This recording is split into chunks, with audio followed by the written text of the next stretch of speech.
This is introducing Dr. Njakiri Damages! Welcome to the show. My name is Dr. Damages and we are coming to you from the greatest city in the world, New York City. New York City is so great that the latest storm causing havoc in the US, betrayals, did not touch anyone in the city. No. When I say betrayals, I mean the former CIA chief spy, General David Petraeus. By now, I know you must have heard the story of how this bright general was brought down by a beautiful woman. What? It happened to Samson, it happened to Julius Caesar, and it happened to Goodluck Jonathan. In fact, it is one of the oldest stories in the books. Right now, if you go to a theater near you, you're going to watch a story of a spy who sleeps with several women. What? It's called Skyfall. If only General Petraeus had looked at that script when the CIA first got it, he would have known what to expect with Paula Broadwell. But it turns out that military intelligence is not really an oxymoron after all. It's just a code that we the bloody civilians, we don't understand. That's right. For instance, when General David Petraeus says something like, I need a surge, either in Iraq or Afghanistan, he meant that he needs a blonde, you know. People are saying if the CIA director with all the gadgets at his disposal could be caught having extramarital affairs, nobody is safe. In fact, thousands of men have been calling the FBI office to turn themselves in. Arrest me, I'm guilty. Cut my thing. I asked former President Olusegun Obasanjo what he thought about this. He said to me, I'm afraid that there will be a revolution if anyone makes it difficult for an African man to sleep with as many women as he wants. What? I told Obasanjo, this is not anyone, this is the FBI and the CIA. Obasanjo said, if they push for that, I too will resign from the CIA. It's been said that the world is so badly managed that people only do the right thing after they've exhausted all the alternatives. Mark my word, 50 years from now, marriages will be so messed up that pot-smoking gay men will be crying and demanding for polygamy. I know what you are thinking. Stop this crap about betrayals. Tell us about the impending breakup of America. Well, at the last count, citizens of 40 states in the United States have sent petitions to the White House demanding to be allowed to secede from the United States. You know their anger? That the American people re-elected President Barack Obama. Wow. There is real danger that before the year runs out, Obama may just be the president of Washington, D.C. Trust Nigerians, they are excited about this news. Just before I came in here, I was told that the Biafrans have sent their petition in too. They too want to secede from the United States. I don't blame them, I blame Mitt Romney. If only Mitt Romney had won this election, this would not be happening. You know, the Petraeus story almost made us lose track of Mitt Romney. Remember him? Who's that again? Yeah, Mitt Romney is moving on with his life. Wow. He's embarking on a farewell tour of the world. Because he has stopovers in Switzerland and Cayman Island, people are saying that he's going to visit his money. But he's also stopping over in South Africa. And we know he has no money in South Africa. Yeah. It happens that Mitt Romney is going to meet President Zuma. Jacob Zuma. He wants to get lessons on, he wants to find out from Zuma how he manages 5 wives. Yes. After spending his whole life running for president, Romney can now relax, knowing that he will never be president of America. He has vowed to do the things he had always wanted to do, but have no freedom to do it. Yeah. Like follow the tradition of the Mormon church and marry multiple wives. And who is better placed to give him lessons than Jacob Zuma? Those who know Romney say that he is determined to win something this year. I was told that since the night of the election, he has locked himself up in his mansion practicing for the American Idol trial. What? He told close friends that if he could deceive Americans during the first debate, he could do it again at the American Idol. To see what to expect during the next season of American Idol, watch Romney sing. Oh, beautiful for spacious skies, for amber waves of grain, for purple mountains' majesty above the fruited plain. Randy, my homeboy, said, "Who let the dogs out? Who?" Now, here are some news straight from the front pages of Nigerian newspapers. Okay. Yep. All general overseers must go to jail. Tunde Bakare. I said it. Mr. Bakare must have been playing too much Monopoly game.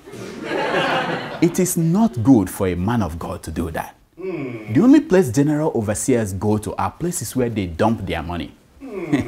Next news. Yeah, the elites are Nigeria's problem. President Jonathan cries out. I agree. But don't just cry, Mr. President. Help those without shoes to take over Nigeria. They will get things fixed quick. Next, I belong to the working class, so I cannot ban Okada, says Governor Oshimole. Excellent. So, Governor, when are you going to reject billions of naira in our wolf security votes? Because you belong to the working class. Next one. I pray for oil to dry up or be Ezekwesili. Some people pray while some people pillage. Watch.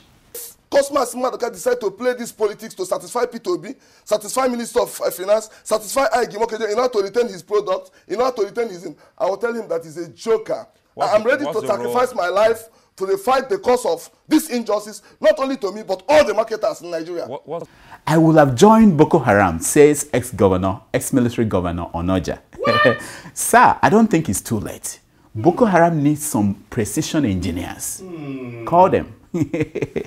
Now, this one is from Arume Ote, and he says, what I'm doing at SEC, I'm ready to die for. Oh.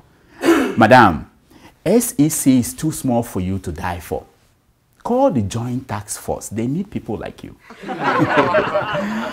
Meanwhile, Honorable Patrick Obahiabon is now Governor Oshimole's new Chief of Staff.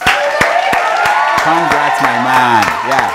The question now is, who is going to interpret for the governor what Honorable Obahiabon is saying? Culpability is that of government. It will be sardonic. It will be lugubrious. And it will be a state of dismal if Parliament does not rise this morning to fix culpability where culpability is. What? not me. Don't look at me. Don't look at me. After what he said in Senegal, when Nigerians think about General Obasanjo, they now think about a general who is afraid of a revolution. That explains this. Watch.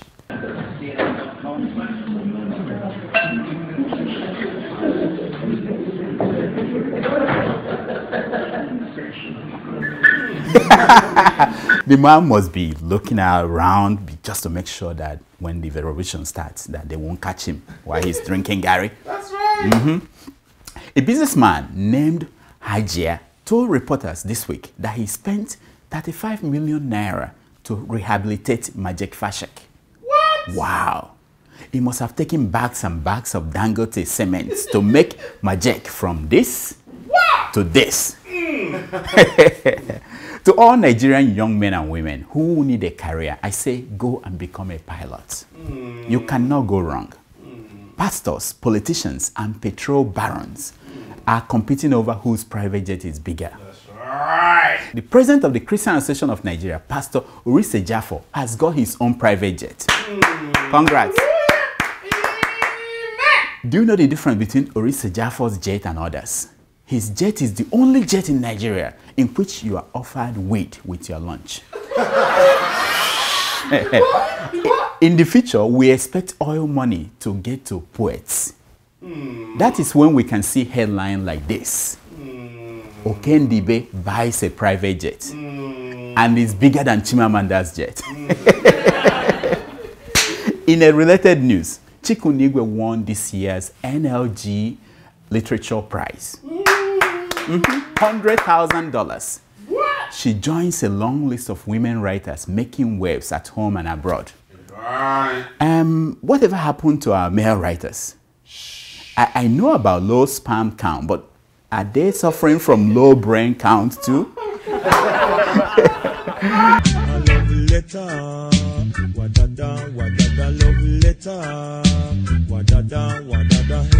It's time for your emails. Our first email is from Abdul. He wrote from Zaria. He says, Dr. Damages, please, I want you to make an analysis of the performance of Nigeria's serving governors and honorable ministers. Abdul, I'm sorry to disappoint you, but that job is reserved for Ndoka Obaibena and his newspapers. Look at it this way, Abdul. If I take that business away from Ndoka, his stomach will collapse. And we don't want that. Our second email is from Godwin Ashima. He wrote, Dear Dr. Damages, are you still alive? I spent Saturday, Sunday, Monday waiting for the 64th episode of Dr. Damages. Wow. I thought the storm swept you away with your studio, or that you were invited to Aso Rock for your own share of the national cake, like Ruben Abati. Well, I think I need a cure from you because I'm addicted to your show. Godwin, you hit on something. I was actually in Nigeria. I was in Lagos at Lagoon Restaurant. I came there to get my own share from Okupe's money for journalists. But these stupid Sahara reporter people, they exposed the story and he cancelled. So that was why I missed my show. But to cure your addiction, you watch this. Night Nurse. Only you alone can Our third email is from TL. TL sent me a picture and he wrote, Hello, Dr. Damages. Here is your weakest link in Jonathan's administration sleeping at a meeting when she should be canvassing for the FDI. TL, I took my phone and I called Mrs. Ngozi Okonjo-Iweala to find out if she was really sleeping in this picture. Now, this is what I got. Hello, Minister. This is Sahara Reporters calling. Hello. Hello, Minister. What's wrong with this line? I can't hear it. Hello? I don't think anything is wrong with Hello? your line. I don't think anything is wrong with your line. That's our show for today. Until next week, I am Dr. Damages. I diagnose. You heal yourself. Thank you, thank you, thank you, thank you, thank you.